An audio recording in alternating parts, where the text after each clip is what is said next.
건강보험료 납부자가 돌려받아야 할 돈이 327억 원이나 쌓여 있는 것으로 나타났습니다. 3년 안에 환급 신청을 해야 돌려받을 수 있는데요. 자세한 내용 취재기자 연결합니다. 정광윤 기자. 네, 정광윤입니다. 먼저 어떤 경우에 건보료를 돌려받을 수 있는 건가요? 건강보험 가입자가 보험료를 이중으로 납부했거나 지역, 직장 가입자 등 자격이 바뀌는 과정에서 보험료가 잘못 계산되는 경우가 있습니다. 이처럼 원래 내야 하는 건보료보다 더 냈다면 되돌려받을 수 있는데요. 아직 찾아가지 않은 환급금이 지난해 9월 기준 327억 원이나 쌓여 있습니다. 지난 2022년 57억 원, 2023년 127억 원에서 매년 2배 넘게 급증한 겁니다.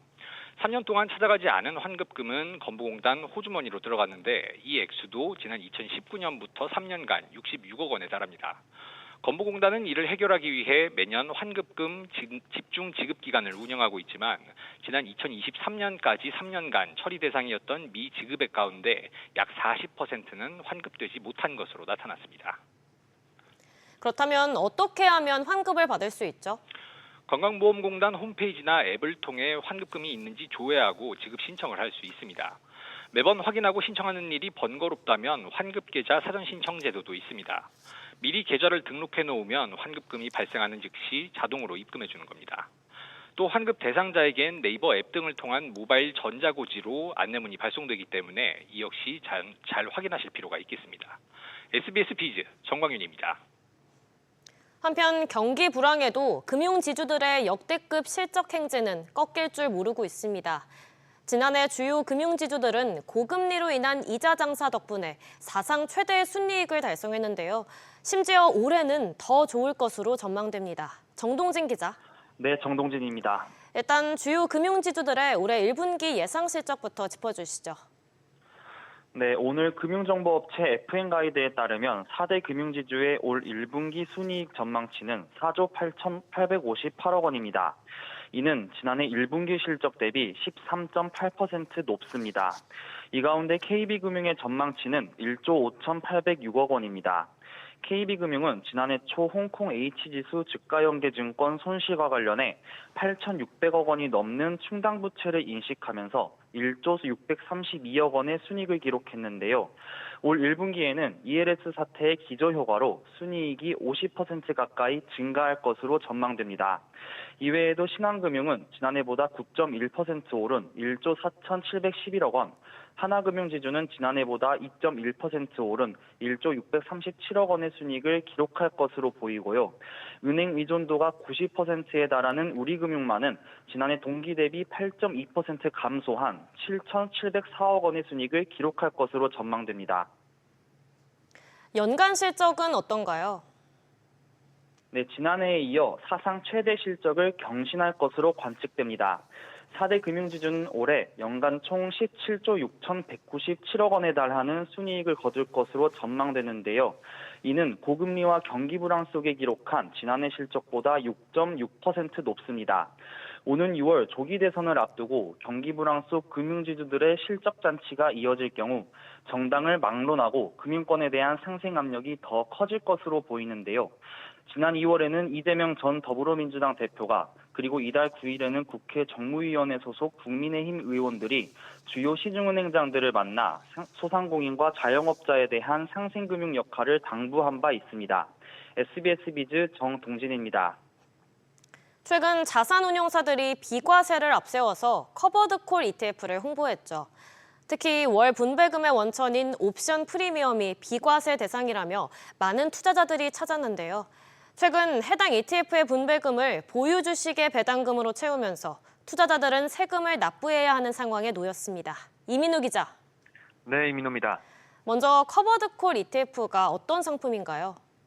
네, 커버드콜 ETF는 기존 배당금을 원천으로 분배금을 지급하는 ETF와 달리 보유한 주식의 콜옵션 매도로 분배금을 지급하는 전략을 사용합니다. 가령 자산운용사는 $100짜리 A 주식을 한 달 뒤 $120에 구매할 수 있는 콜옵션을 $10에 판매한다고 가정하면요. 한 달 뒤 A 주식이 $150까지 올랐다면 A 주식의 차익인 $20와 옵션 프리미엄인 $10를 더해 $30의 수익이 생깁니다. 반대로 A 주식이 $80로 떨어진다면 팔지 못하는 대신 프리미엄 수익 $10를 챙길 수 있습니다. 해당 ETF는 이같이 콜옵션 행사를 통해 최소한의 수익을 보장하는 형태입니다. 특히 옵션 프리미엄으로 얻은 차익의 경우 비과세 대상이라 투자자들의 관심이 쏠렸던 상황입니다. 이처럼 비과세 상품으로 알려졌는데 과세가 되면서 투자자들이 혼란에 빠졌다고요?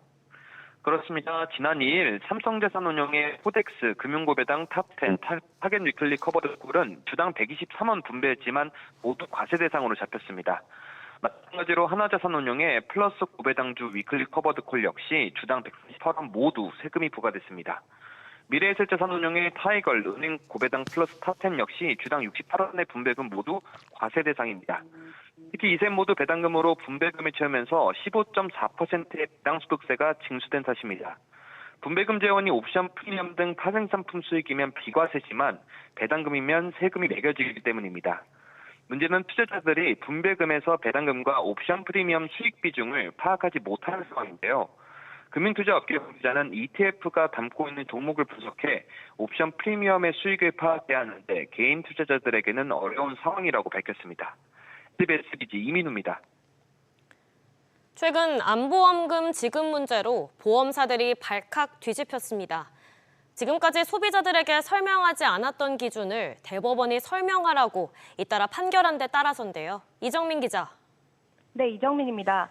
먼저 보험사들이 발칵 뒤집힌 이유가 뭔가요?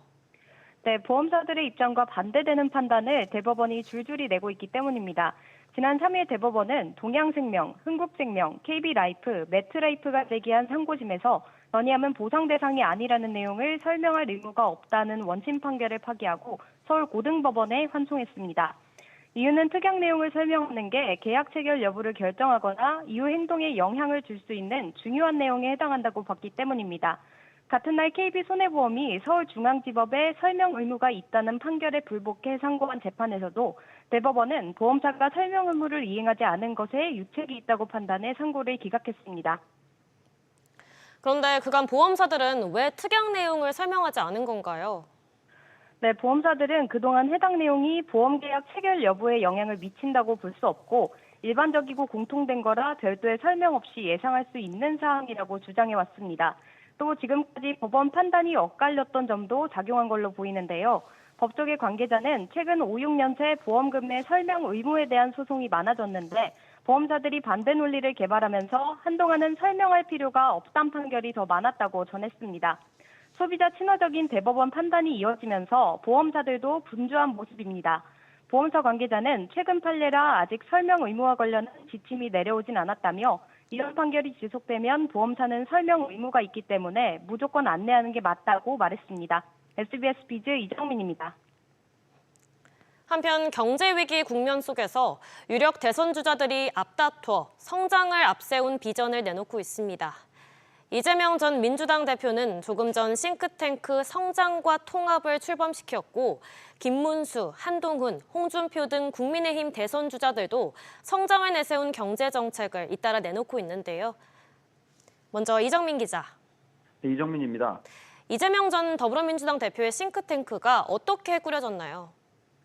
이 전 대표의 대선 싱크탱크인 성장과 통합에는 경제, 금융, 정부 혁신 등 정책을 발굴할 500여 명의 전문가가 모였습니다. 유종일 전 한국개발연구원 국제정책대학원장과 허민 전남대 지구환경과학부 교수가 상임 공동대표를 맡고 총 34개 분과위원회가 배치됐습니다. 경제분과위원장은 지난 대선 때부터 이 전 대표의 책사 역할을 해온 하준경 한양대 교수가 맡습니다. 조세와 재정정책은 구윤철 전 국무조정실장과 강병규 인하대 교수가 담당합니다. 금융분과는 김광수 전 은행연합회장이 위원장을, 강경훈 동국대 경영학과 교수가 부위원장을 맡습니다. 민주당 김경수 후보도 오늘 정책 발표를 통해 AI 주권 확보를 위해 5년간 100조 원 민관 공동투자를 약속했습니다. 국민의힘 대권 주자들의 상황은 어떤가요? 홍준표 전 대구광역시장은 오후에 선진대국시대 비전 발표회를 열고 경제 분야 공약을 발표합니다. 홍 전 시장은 경제부흥 5개년 계획 수립, 국부펀드 조성, 가상자산 규제 완화와 같은 정책 공약을 발표할 것으로 알려졌습니다.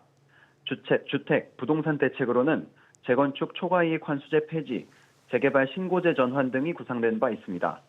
한동훈 전 국민의힘 대표는 성장하는 중산층을 내세우며 인공지능 생태계 투자와 세제 개편을 발표했고 안철수 의원과 나경원 의원도 전략산업 육성과 미래산업 투자에 각각 방점을 찍었습니다.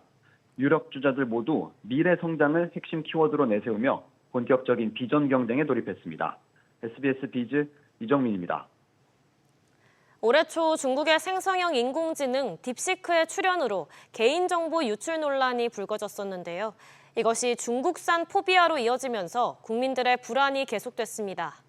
그런데 정작 개인정보보호위원회에선 작년 AI 개인정보 유출 우려를 예측하고 대처해서 불안을 조기에 해소했다고 자체 평가한 것으로 확인됐습니다. 김동필 기자. 네, 김동필입니다. 먼저 자체 평가 결과부터 설명해 주시죠. 네, 개인정보위는 작년 과제에 대한 자체평가 보고서에서 새로운 유형의 개인정보 침해 위협에 선제적으로 대응할 필요가 있다라면서 AI 등 3가지 신사업 분야를 꼽았는데요. 이들에 대한 위협에 적시 대응해서 국민들 불안을 조기에 해소했다고 자체평가했습니다. 작년 3월 당시 개인정보위는 오픈 AI나 구글, SKT, 네이버, LG 등 AI 관련 사업자 12곳에 대한 점검을 한 바 있습니다. 하지만 정작 딥시크 사태에선 개인정보위의 대응이 도마에 오르기도 했는데요. 공식 질의서를 보내고 답변을 기다리는 사이 기업이나 정부 부처에서 먼저 서비스를 차단했고 개인들이 직접 문제 조항이 뭔지 공유하는 등 불안이 계속 커졌었습니다. 결국 수집한 정보가 틱톡 모회사인 바이트댄스에 넘긴 점도 확인되면서 딥시크 서비스는 중단됐습니다. 또 개보위가 얼마 전에 공개한 자료를 보면 이러한 자체 평가와는 온도차가 좀 있다고요. 네, 그렇습니다. 개인정보위가 지난달 발표한 자료에 따르면 국민 10명 중 7명이 AI 확산에 따른 개인정보 보호 문제를 우려한다고 나타났는데요. 앞서 국민들의 개인정보 침해 우려를 조기에 해소했다라는 개인정보위의 자체평가와는 상반되는 부분입니다. 이외에도 개인정보위는 개인정보 국외 이전 안전성 확보 과제는 보통으로 평가하는 등 68개 성과지표에 대한 평균 달성률이 100%라고 판단했습니다. SBS 비즈 김동필입니다. 공사비만 1조 원에 달하는 서울 용산 정비창 재개발 사업 수주를 둘러싸고 건설사 간 경쟁이 치열합니다. 물가 상승으로 공사비가 급등해 건설사 입장에선 여건이 녹록치 않지만 서울 중심의 알짜 사업지이다 보니 이번에도 파격적인 금융 조건들이 나왔습니다. 취재기자 연결합니다. 윤지혜 기자. 네, 윤지혜입니다. 먼저 용산 정비창 재개발 사업 수주 전에 포스코 ENC와 HDC 현대산업개발이 뛰어들었죠. 네, 용산 정비창 전면 1구역 재개발 사업은 약 7만 1,900제곱미터 부지로 서울 용산구에 조성하는 복합개발 프로젝트입니다. 조합 측 예상 공사비는 9,558억 원으로 3.3제곱미터당 공사비가 960만 원이었는데요. 수주에 참가한 포스코 ENC와 HDC 현산 측 모두 공사비를 깎아주겠다고 제안했습니다. 포스코 ENC 제안 금액은 9,099억 원으로 당초보다 총 공사비가 500억 원 가량 낮습니다. HDC 현사는 9,244억 원을 떠냈는데 제한 면적이 포스코보다 넓기 때문에 평당 공사비가 858만 원으로 당초 가격과 비교해 100만 원이 더 싼 상황입니다. 파격적인 금융 조건들도 나왔습니다. 포스코 ENC는 최근 다른 수주전과 비교해 LTV 최대 수준인 160%를 제한했고 공사를 진행하는 동안 물가 상승분을 20개월 유예해주기로 했습니다. HDC 현사는 사업비를 제출할 때 기준금리에 0.1%만 가산되는 조건으로 역시 최근 나온 금리 조건 중 최저 수준입니다. 탐나는 사업지이다 보니까 파격적인 조건들이 나온 건데 건설사들이 출혈 경쟁을 하는 측면도 있죠. 네, 랜드마크 사업지에서 수주는 건설사의 자존심을 건 일이다 보니 건설사의 수익성이나 재무 상태를 고려하지 않는 경우도 생깁니다. 포스코 ENC가 시공을 맡은 공사 현장에서 최근 붕괴 사고가 발생해 안전 경영에 대한 지적이 나오고 있는 상황인데요. 경찰은 포스코 ENC를 상대로 부실 공사 여부와 붕괴 전후 작업자를 투입하는 과정에서 문제가 없었는지 들여다보는 것으로 알려졌습니다. 또 지난해 포스코 ENC의 영업이익률이 0%대까지 내려온 상황에 붕괴 사고로 인한 재무적 손실도 상당할 전망입니다. SBS BD 인재입니다. 한편 안전한 일터를 위해서 중대재해처벌법이 도입된 지 올해로 4년 차입니다. 하지만 직장에서 일하다 다치거나 목숨을 잃는 일들이 회사 규모와 상관없이 여전히 발생하고 있습니다. 자세한 내용 취재기자 연결해 알아보겠습니다. 최윤아 기자. 네, 최윤아입니다. 우선 지난해 하반기에 관련 처벌을 받은 사업장들이 공개됐죠. 네, 고용노동부는 지난해 7월부터 12월 사이 SY와 두성산업, 태성종합건설, 신일전공 등 7개 사업장에서 모두 6명의 근로자가 사망했다고 밝혔습니다. 이들 업체 대표들은 중대재해처벌법을 적용받아 징역형 집행유예를 선고받았습니다. 건설사 현장에선 게임 사고와 추락 사고가 많았고 제조업체에선 설비가 폭발하는 사고가 나기도 했습니다. 이런 가운데 지난 2022년 1월 중대재해처벌법이 시행된 뒤 15명이 유죄를 받았고 벌금은 사안마다 최대 1억 원에서 최소 2천만 원이 부과됐습니다. 그런데 올해 들어서도 대기업에서 중대재해성 사고가 잇따르고 있다고요? 그렇습니다. 지난 4일 오전 경기도 용인시에 위치한 아워홈 어묵제조 공장에서 30대 근로자의 목이 설비에 끼는 사고가 발생해 결국 숨졌습니다.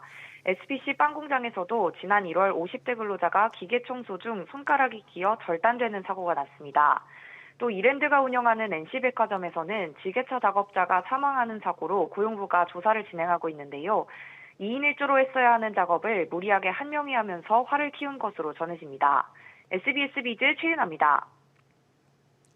미국 정부가 엔비디아에 중국 수출용 인공지능 칩에 제동을 걸기 시작했습니다. 중국이 미국의 관세에 각종 보복 조치로 맞서자 압박 강도를 계속 높이고 있는 건데요. 김한진 기자. 네, 김한진입니다. 엔비디아의 어떤 칩이 수출 제한 대상이 됐나요? 네, AI 칩인 H20입니다. 미국의 기존 수출 규제를 피하면서 유일하게 중국에 수출할 수 있었던 고성능 칩인데요. 엔비디아는 현지 시간 15일 미 상무부가 H20을 중국으로 수출하려면 별도 수출 허가가 필요하다고 통보해왔다고 공시했습니다. 해당 허가는 일시 조치가 아니라 무기한 적용인데요. 미국의 145% 관세 부과 조치에 중국이 125% 관세로 맞불을 놓자 트럼프 행정부가 재보복 성격의 규제에 나선 것으로 풀이됩니다. 최근 H20이 중국 AI 스타트업 딥시크의 훈련용 칩으로 쓰인 정황이 드러난 것도 이번 규제 배경으로 지목되는데요. CNBC는 미국 정부가 H20이 중국의 슈퍼컴퓨터나 AI 시스템 개발에 사용될 위험이 있다고 판단했다고 전했습니다. 전날 미국 내 AI 인프라 구축을 위해 향후 4년간 5천억 달러를 투자하겠다고 발표한 엔비디아로서는 당혹스러운 상황이 됐습니다. 이런 가운데 트럼프 대통령은 중국의 협상을 촉구하고 있죠. 네, 트럼프 대통령은 공이 중국 코트에 있다면서 미국 소비자를 원하고 미국의 돈이 필요한 중국이 협상에 나설 필요가 있다고 말했습니다. 그러면서 중국은 다른 나라보다 큰 것 말고는 차이가 없다고 깎아내리면서 미국은 중국과의 협상을 서두를 필요가 없다는 입장을 밝혔습니다. 한편 중국 이외 국가와의 관세 협상과 관련해서는 캐롤라인 레빗 백악관 대변인이 15곳 이상의 제안을 검토 중이라고 설명했습니다. SBS 비즈 김한진입니다.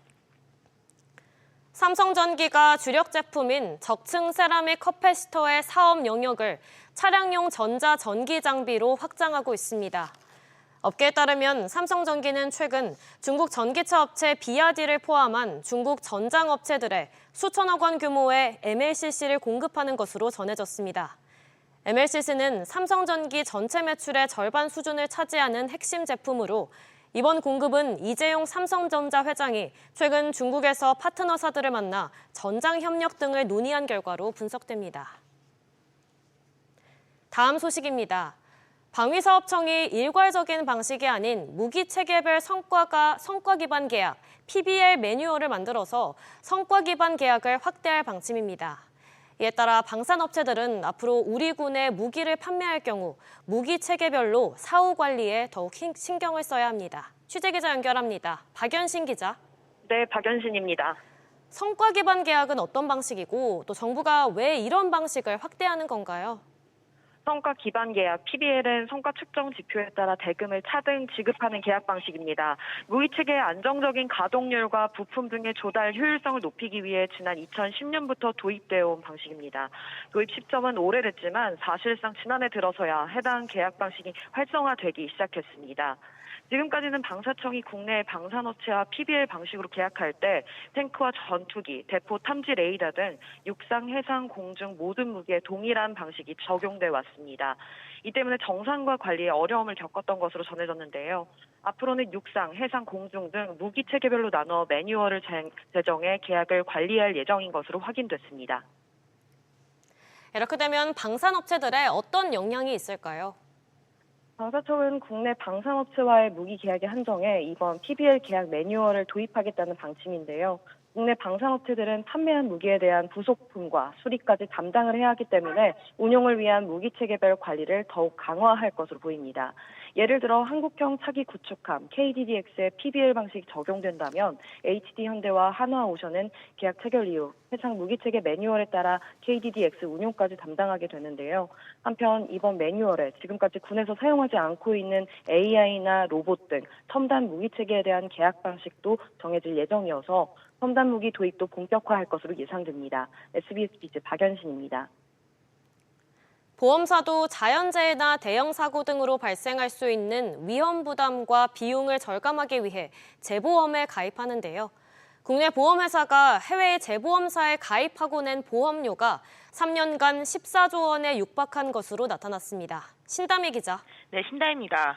해외로 빠져나간 재보험료 규모가 얼마나 되나요? 네, 국내 손해보험사들이 해외 재보험에 가입하고 낸 보험료는 지난해 3조 3,705억 원으로 3년 연속 증가했습니다. 3년 누적으로는 10조 원에 가까운 수치인데요. 손보사들이 통해 해외로 빠져나간 재보험료는 지난 2020년 대비 4년 만에 약 60% 급증했습니다. 이에 더해 국내 유일한 전업보험사인 코리안리가 해외 재보험사에 낸 제재 보험료까지 합하면 재보험료는 모두 14조 원에 육박합니다. 3년간 손보사들이 해외 재보험 거래에서 본 누적 적자는 3년간 약 2조 7천억 원에 달합니다. 근데 이렇게 해외 의존도가 계속 높아지는 이유가 뭔가요? 네, 국내 재보험 시장의 담보력이 취약하기 때문이란 분석입니다. 국내 유일 재보험사인 코리안리는 지급 여력 비율이 지난 2023년 183.2%까지 내려갔다가 지난해 4분기 신종증권을 발행해 191.7%까지 올랐는데요. 그러나 이는 외국계 재보험사인 뮤닉리와 스위스리에 비하면 낮은 수치입니다. 지급 여력 비율이란 재무 건전성을 나타내는 지표로 보험사가 고객에게 약속한 보험금을 지급할 수 있는 능력을 나타냅니다. 낮은 지급 여력 비율 탓에 코리안리의 국내 재보험 시장 점유율은 지난해 56.5%로 2년 전보다 10%포인트 넘게 줄어들었습니다.